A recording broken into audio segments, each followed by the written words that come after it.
ये देखेंगे electromagnetic wave, their production वो कैसे बना, and their difference with mechanical wave, ये कैसे मैकेनिकल वेव से अलग होता है। जैसे कि साउंड वेव, साउंड वेव कहाँ से प्रोड्यूस होता है, अगर हम वाटर में कुछ वाटर में जो वेव से प्रोड्यूस होती है उसको साउंड वेव कहेंगे। ठीक है, स्ट्रिंग, जैसे कि गिटार का स्ट्रिंग हो गया, वहां से साउंड वेव प्रोड्यूस होता है। ये सारे जो साउंड वेव होते हैं इनको ट्रेवल करने के लिए मीडियम की रिक्वायरमेंट होती है, ये किसी मीडियम के थ्रू होकर ट्रेवल करते हैं। तो इस टाइप की वेव को मैकेनिकल वेव कहा जाएगा, जिनको मीडियम की रिक्वायरमेंट होती है। ये सारे जो वेव्स होती हैं ये मैकेनिकल वाइब्रेशन और ऑसिलेशन से प्रोड्यूस होता है। वाइब्रेशन, कोई भी चीज को आप वाइब्रेट करेंगे, जैसे कि मोबाइल जब वाइब्रेट होता है तो आप अपने हाथ से जब टच करेंगे तो आपको ऐसा लगेगा कि वो बहुत देर तक वाइब्रेट कर रहा है, मतलब कि वो कुछ इस तरह से वेव बनाता है। या ऑसिलेट होना, ऑसिलेशन कैसा होता है, इस तरह से जो पेंडुलम में ऑसिलेट होता है, ऐसे ऐसे ऐसे ऐसे वो ऑसिलेट होता रहता है, मतलब कि यहाँ पे जो वेव्स बनती है वो वाइब्रेशन या ऑसिलेशन के कारण ही बनती है। तो ये जो ऑसिलेशन होता है, ऑसिलेशन में पोटेंशियल एनर्जी और काइनेटिक एनर्जी, दोनों ही एनर्जी वहां पे आएगी। पोटेंशियल क्यों आएगी, क्योंकि वो अपने क्या बोलते हैं कि पोजीशन को चेंज कर रहा है, और काइनेटिक एनर्जी इसलिए आएगी क्योंकि वो मूव कर रहा है। ठीक है, तो दोनों ही एनर्जी एक फॉर्म से दूसरे फॉर्म में कन्वर्ट होती है, और वहां पे डैम्पिंग फोर्स लगता है। डैम्पिंग फोर्स मतलब कि जो वेव बनेगी वो इक्वल बनेगी। ये आपका लाइन है, जितना ऊपर रहेगा उतना नीचे रहेगा, जितना ऊपर रहेगा उतना ही वो नीचे रहता है। ठीक है, डैम्पिंग फोर्स लगता है, तो डैम्पिंग फोर्स के कारण वहां पे काइनेटिक एनर्जी और पोटेंशियल एनर्जी का जो सम होता है वो इक्वल हो जाता है। ठीक है, और टोटल एनर्जी वहां पे कांस्टेंट होती है। हमने पहले पढ़ा था कि मैकेनिकल वेव क्या होता है। मैकेनिकल वेव 11th क्लास में दिया हुआ था। इलेक्ट्रोमैग्नेटिक वेव वो वेव्स होती हैं जिनको कहीं पे भी ट्रेवल करने के लिए मीडियम की रिक्वायरमेंट नहीं होती है। मैकेनिकल वेव को मीडियम की रिक्वायरमेंट होती है, और इलेक्ट्रोमैग्नेटिक वेव को मीडियम की रिक्वायरमेंट नहीं होती है। ये जो वेव्स होती है ये इलेक्ट्रिक फील्ड के और मैग्नेटिक फील्ड के ऑसिलेट होने के कारण प्रोड्यूस होती है। इलेक्ट्रोमैग्नेटिक ऑसिलेशन में इलेक्ट्रिक और मैग्नेटिक दोनों ही टाइप की एनर्जी एसोसिएटेड होती है, इसमें दोनों ही एनर्जी रहती है, और इनमें कोई भी डैम्पिंग फोर्स नहीं लगता है। इस कारण से इनकी जो टोटल एनर्जी होती है वो कांस्टेंट होती है। ये जो ड्रॉ बना हुआ है, इस ड्रॉ में देखिए मैं बता रही हूँ, इस तरह से हम बनाते हैं इलेक्ट्रोमैग्नेटिक वेव का ग्राफ, जिसमें एक आपका जाएगा, ये इलेक्ट्रिक फील्ड हो गया आपका, और दूसरा नीचे वाला हो गया आपका मैग्नेटिक फील्ड, मतलब कि बी। ठीक है, दोनों जो वेव्स होती हैं वो एक जगह से ही, एक पॉइंट से ही निकलती हैं, और दोनों एक दूसरे की अपोजिट डायरेक्शन पे मूव करते हुए चलती हैं। ठीक है, अगर एक अपवर्ड डायरेक्शन पर होगा तो एक डाउनवर्ड डायरेक्शन पे होगा, और दोनों एक दूसरे के परपेंडिकुलर होती है। तो मैक्सवेल के अकॉर्डिंग चार्ज होता है, जैसे कि साइक्लोट्रॉन में मैंने बताया था कि अगर हम उसको किसी बैटरी के थ्रू एनर्जी देंगे तो वो चार्ज क्या है, मूव करने लगता है कंटिन्यूअसली, वो वहां से वाइब्रेट करता है या ऑसिलेट होता है।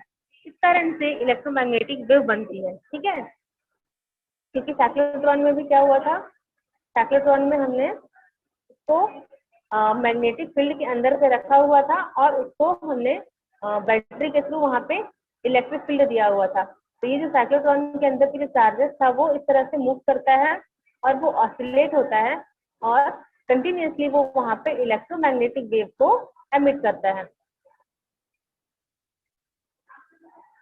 ये जो इलेक्ट्रोमैग्नेटिक वेव्स हैं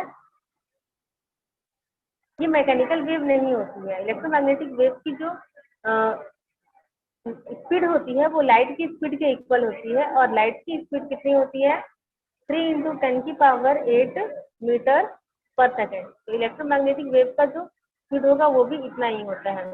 ठीक है, तो इलेक्ट्रोमैग्नेटिक वेव को हम मैकेनिकल वेव नहीं कह सकते, क्योंकि मैकेनिकल वेव को मीडियम की जरूरत होती है और इलेक्ट्रोमैग्नेटिक वेव को मीडियम की जरूरत नहीं होती है। यहाँ पे दोनों वेव दोनों एक दूसरे के परपेंडिकुलर होते हैं या फिर 90 डिग्री पे होते हैं, म्यूचुअली परपेंडिकुलर होते हैं। तो इसका डेफिनेशन देखते हैं।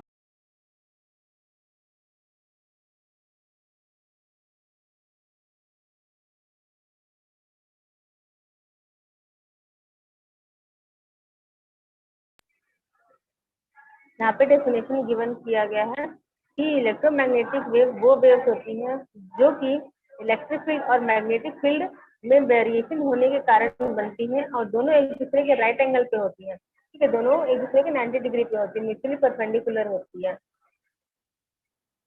और स्टेट का एक्सपेरिमेंट मैं बताई थी आपको मैग्नेट वाले चैप्टर में, किसी को याद है?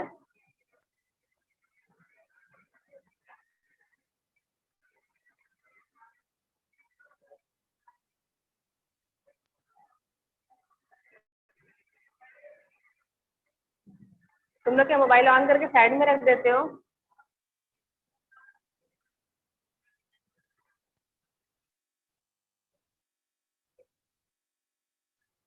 जेनिका? Yes ma'am. मैं कुछ पूछ रही हूँ, बताओ।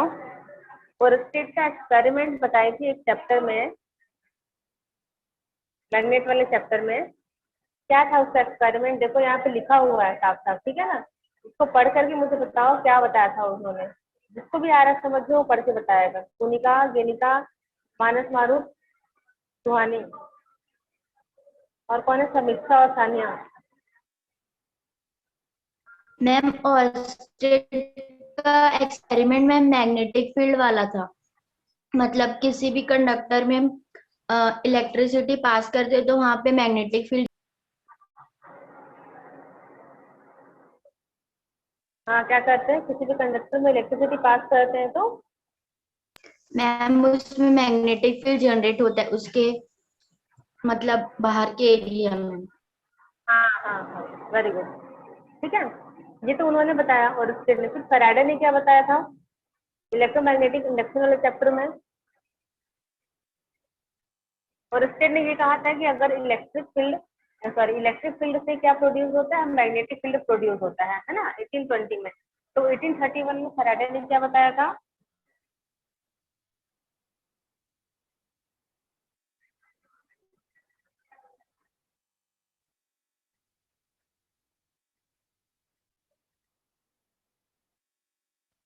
अरे पढ़ करके बताओ।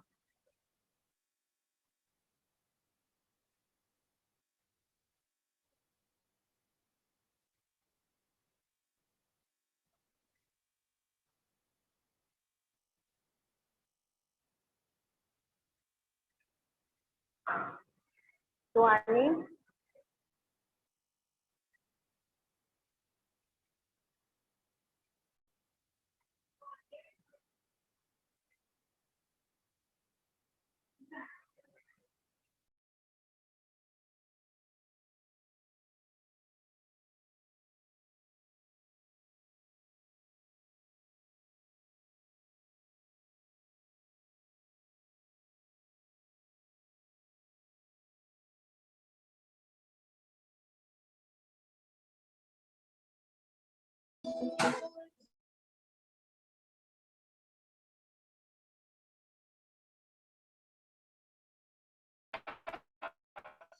मैम आप ही समझा दो। हाँ बोलो, मैं वेट कर रही हूँ तुम लोग के आंसर का।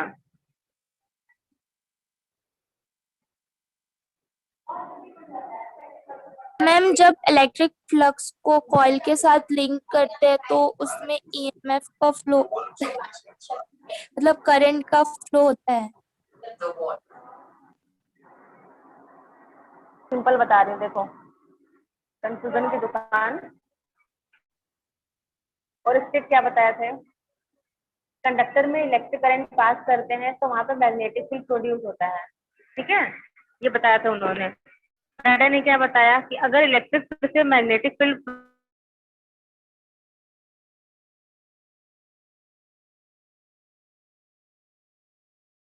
मैग्नेट से इलेक्ट्रिक करंट भी कॉइल को एक मैग्नेट के पास रख करके मैग्नेट को मूव कराया और यहाँ पे गैल्वेनोमीटर लगाया। तो उनको ये समझ में आया कि जैसे जैसे मैग्नेट मूव करता है वैसे वैसे उस कॉइल में करंट आने लगता है। ठीक है, इतना सा बताया उन्होंने, आया समझ में? Yes ma'am. तो यस टाइम, मैम। ये जो ग्राफ बना हुआ है ना, हाँ ये जो ग्राफ बना हुआ है ना, इस ग्राफ में हमेशा एक याद देना, देखना, ध्यान देना, ग्राफ में ना यहाँ पर टाइम भी लिखा रहता है। ठीक है, इसका मतलब क्या है, जैसे जैसे टाइम बढ़ता है वैसे वैसे वैल्यू भी बढ़ती है। और time varying electric field, time के साथ साथ इलेक्ट्रिक फील्ड प्रोड्यूस होता है और टाइम के साथ साथ मैग्नेटिक फील्ड भी प्रोड्यूस होता है। ठीक है, तो दोनों एक दूसरे के साथ चलते रहते हैं। 1865 में जेम्स क्लर्क मैक्सवेल ने बताया था, एक थ्योरी दिया था इलेक्ट्रोमैग्नेटिक के लिए। If a dynamic charge oscillate then it continuously emit electromagnetic wave. अगर कोई डायनेमिक चार्ज, डायनेमिक मतलब जो मूव कर सकता है, ठीक है, कोई ऐसा चार्ज जो मूव कर रहा है या ऑसिलेट हो रहा है कंटिन्यूअसली, वो इलेक्ट्रोमैग्नेटिक वेव को एमिट करता है। मतलब वो जैसे जैसे मूव करेगा वो इलेक्ट्रिक और मैग्नेटिक फील्ड अपने साथ साथ बनाते जाता है।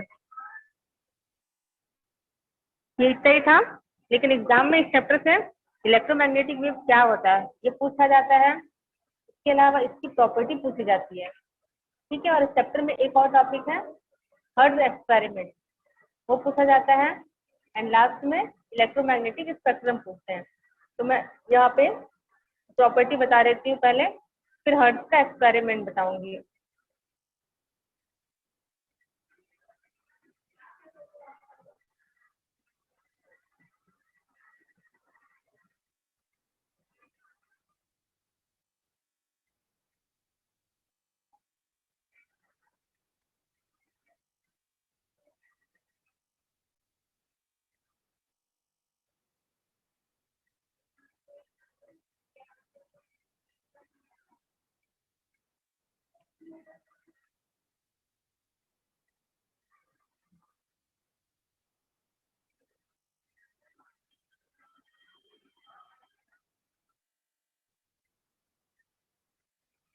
हाँ ये देखो कैरेक्टरिस्टिक, वेरी इंपॉर्टेंट है ये,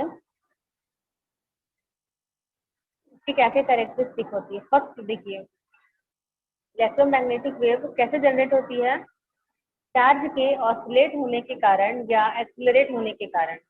और वो ऑसिलेट या एक्सिलरेट कब होगा, जब हम उसको इलेक्ट्रिक फील्ड में रखेंगे या फिर उसको बैटरी देते हैं, बैटरी से चार्ज करेंगे तब। सेकेंड है इलेक्ट्रिक फील्ड और मैग्नेटिक फील्ड, दोनों एक दूसरे के परपेंडिकुलर होते हैं, दोनों एक दूसरे के साथ 90 डिग्री बनाते हैं। और जो इनका नेचर होता है वो ट्रांसवर्स नेचर का होता है। ट्रांसवर्स नेचर मतलब क्या होगा, वेव के दो टाइप आपने पढ़ा होगा, ट्रांसवर्स और लॉन्गिट्यूडिनल। ठीक है, तो ट्रांसवर्स नेचर, ट्रांसवर्स वेव कैसी वेव होती है और लॉन्गिट्यूडिनल कैसी वेव होती है, तुम लोग बताओगे इसको। थर्ड पॉइंट, दोनों ही फील्ड, इलेक्ट्रिक फील्ड और मैग्नेटिक फील्ड, दोनों ही सेम फेज से निकलती, सेम फेज मतलब सेम पॉइंट, ये देखिए जब ओरिजिन पॉइंट है सेम फेज से निकलती है। ठीक है, और it they attain the maxima and minima at the same place and same time. अगर एक फील्ड मैक्सिमम पे है तो दूसरी फील्ड मिनिमम पे होती है, फिर दूसरी फील्ड मैक्सिमम पे होती है तो पहली फील्ड मिनिमम पे होती है, और ये दोनों सेम टाइम पे सेम फेज से ऐसा। नेक्स्ट है इसका the velocity of electromagnetic wave in vacuum. Vacuum जहाँ पे एयर नहीं होता है वहां पे इलेक्ट्रोमैग्नेटिक वेव का जो वेलोसिटी होता है उसको इस इक्वेशन से रिप्रेजेंट करते हैं, T is equal to mu zero और एप्सिलॉन जीरो रूट में। ठीक है, इसके बाद the velocity of electromagnetic wave depend on the electric and magnetic field. Electric field और मैग्नेटिक फील्ड कैसे टाइप की वेव होती है और कितनी इंडिपेंडेंट होती है और कितना एम्पलीट्यूड कवर करते हुए चलती है, इस पर डिपेंड करता है उसका वेलोसिटी। यहाँ पे वो कितने ऊपर तक जा रही है, कितना एम्पलीट्यूड वो ले रही है, जितना एम्पलीट्यूड वो लेगी उतनी ही उसकी वेलोसिटी होगी, उस पूरे इलेक्ट्रोमैग्नेटिक वेव की वेलोसिटी होगी। ये दोनों वेव नेचर में न्यूट्रल होते हैं, क्योंकि एक अगर मैक्सिमम पर है तो एक मिनिमम पर होता है, तो प्लस और माइनस दोनों ही मिल करके कैंसल आउट होते हैं। इसलिए अगर एक मैक्सिमम पर और एक मिनिमम पर है तो यहाँ पे दोनों की वैल्यू जीरो हो जाएगी। इसलिए ये जो वेव होती है ये न्यूट्रल वेव होती है। और अगर हम इनके पास कोई भी इलेक्ट्रिक या मैग्नेटिक फील्ड लेकर के जाते हैं तो ये वहां पे डिफ्लेक्ट नहीं होती है। इसके बाद है कि ये वेव जो होती है ये रिफ्लेक्शन का प्रोसेस, रिफ्रैक्शन का process, interference, diffraction and polarisation को शो करती है। जिसमें से रिफ्लेक्शन और रिफ्रैक्शन आपने पढ़ा है, इंटरफेरेंस, डिफ्रैक्शन और पोलराइजेशन हम लोग पढ़ेंगे आगे एक चैप्टर में गिवन है, उसमें वहां पे पढ़ेंगे।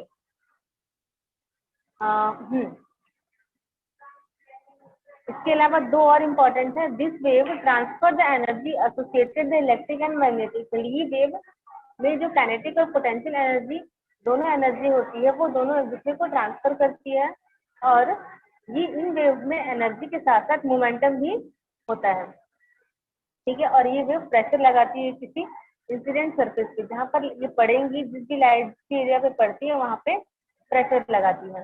तो यहाँ पे टोटल 10 दिया हुआ है, इसमें से 5 से या 8 आप लोग पढ़ लेंगे क्योंकि इम्पोर्टेंट है ये। हर्ट्ज का एक्सपेरिमेंट बता देती हूँ मैं।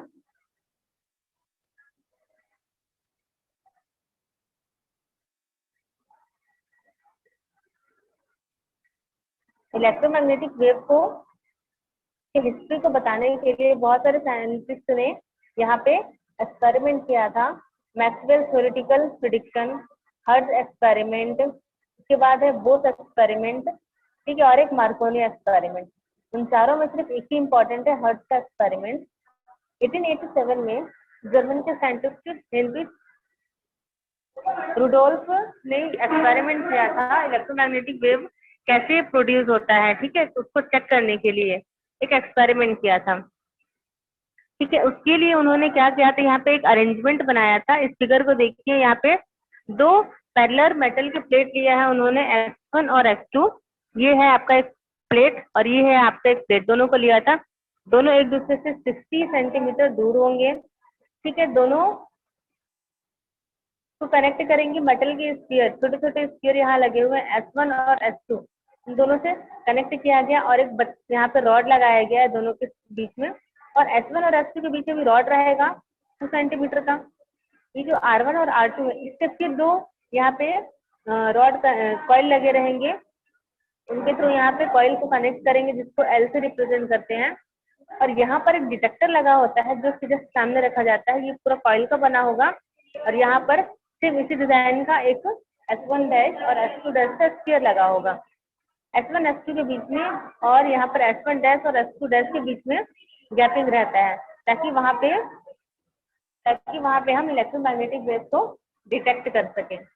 जब R1 और R2 इन दोनों को कनेक्ट किया गया है कॉइल के साथ में, और यहाँ पे हमने हाई पोटेंशियल डिफरेंस अप्लाई करेंगे, X और X दोनों प्लेट पे हाई पोटेंशियल डिफरेंस देंगे, तो दोनों जो मेटल के प्लेट हैं दोनों पे अपोजिट चार्ज प्रोड्यूस होगा, एक में पॉजिटिव और एक में नेगेटिव। ठीक है, जब हाई पोटेंशियल डिफरेंस यहाँ पे आता है तो यहाँ पे जो S1 और S2 दिया हुआ है, ठीक है, इसके बीच का जो एरिया है, जो गैपिंग है, वहाँ पे क्या होता है, आयोनाइजेशन होने लगता है चार्ज होने के कारण। अगर यहाँ पे पॉजिटिव चार्ज है, यहाँ पे नेगेटिव चार्ज है, तो इसके सेंटर वाले एरिया पे आयोनाइजेशन का प्रोसेस होता है, मतलब वहाँ पे जो चार्जेस है वो डिस्चार्ज होने लगते हैं और वहाँ पे स्पार्क होता है। S1 और S2 के बीच में स्पार्क होने लगता है। जैसे स्पार्क होगा वो इस तरह से निकलेगा और डिटेक्टर पे जा करके टकराता है। ठीक है, तो वहीं पे इलेक्ट्रोमैग्नेटिक वेव जो है वो प्रोड्यूस होता है। यहाँ पे जो दोनों प्लेट लगे हैं वो दोनों कैपेसिटर की तरह एक्ट करते हैं, कैपेसिटर की तरह वर्क करते हैं। और यहाँ पे जो कॉइल लगा है वो लो इंडक्टेंस का कॉइल लगा हुआ है, जिसकी वैल्यू ज्यादा नहीं होगी। तो यहाँ पे प्लेट जो है कैपेसिटर की तरह वर्क कर रहा है और कॉइल को L से रिप्रेजेंट करेंगे, तो इसको हम लोग कह सकते हैं कि यहाँ पर हमने LC सर्किट बनाया हुआ है। तो यहाँ पे सिंपल सा प्रोसेस है कि जब हम इन दोनों को पोटेंशियल डिफरेंस देते हैं तो दोनों में चार्जेस प्रोड्यूस होगा, अपोजिट चार्जेस, और अपोजिट चार्जेस जब प्रोड्यूस होगा तो S1 और S2 के बीच में जो गैपिंग है वहाँ पे आयोनाइजेशन होता है, वो आयोनाइज हो जाते हैं और वहां से जो वेव निकलेगी वो इस तरह से जाकर के इस कॉइल पे टकराती है, डिटेक्टर पे टकराती है। ठीक है, तो वो देखिए दोनों एक दूसरे के परपेंडिकुलर है यहाँ पे। ठीक है, यहाँ से ये निकला और ये इसकी परपेंडिकुलर रखा हुआ है, तो जाकर के वहां पे वो टकराएगा और उसी से हम डिटेक्ट कर सकते, उन्होंने डिटेक्ट करके बताया कि इलेक्ट्रोमैग्नेटिक वेव जो है वो इस तरह से चेक कर सकते हैं, और उसका जो नेचर है वो ट्रांसवर्स नेचर का होता है।